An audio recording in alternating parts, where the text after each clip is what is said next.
Hello everyone and welcome back to Rinverse. So today we're going to be doing a slight modification on the bike and we're going to be removing the rear mudguard or mud flap of the Xtreme 160R 4V. So this is how the bike looks now with the mudguard attached.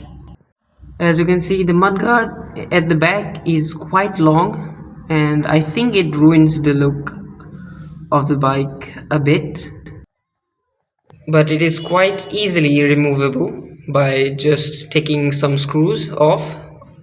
You can easily remove this from your bike. Also, this may not be a permanent change on my motorcycle.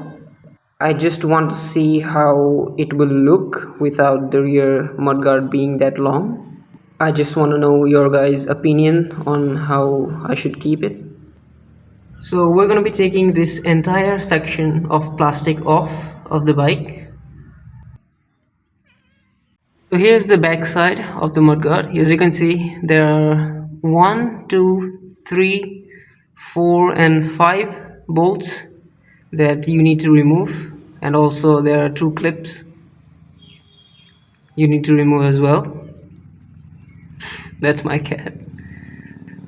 He likes to scratch the tire like that.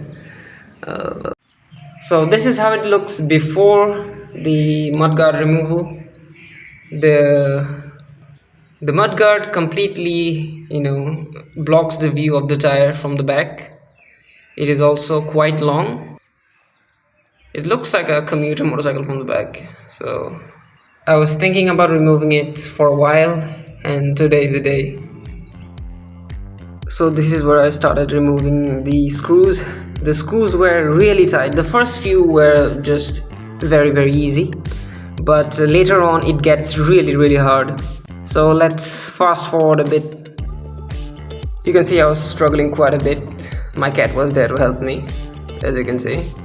But yeah, these screws are really hard, especially the last one I'm gonna show you.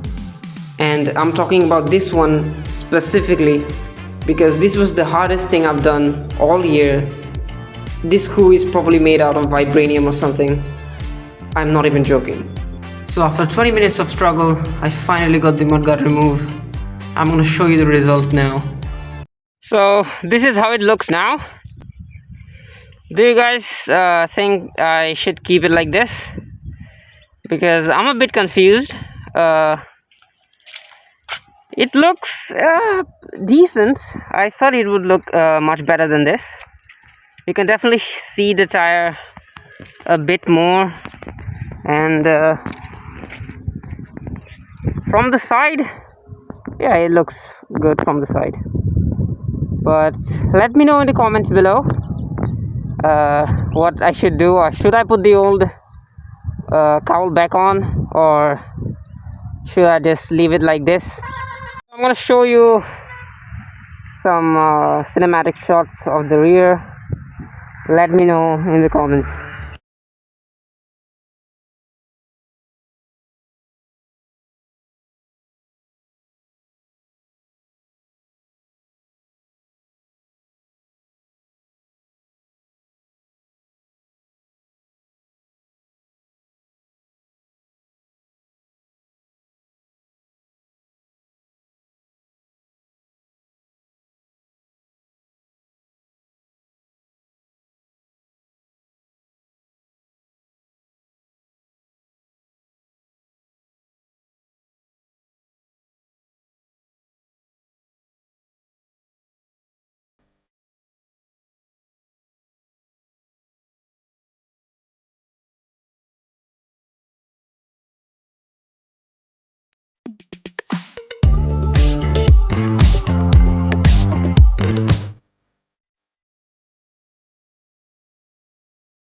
So that is it for today, guys. See you in the next video. Please tell me in the comments, should I keep it like this or should I put the old one back on? This is probably not a very good idea in the monsoon season. It's gonna spray a lot of rain and mud. When the time comes, I'm gonna put the old one back on. But that is it for today. I'm gonna see you in the next one. Ride safe. Goodbye.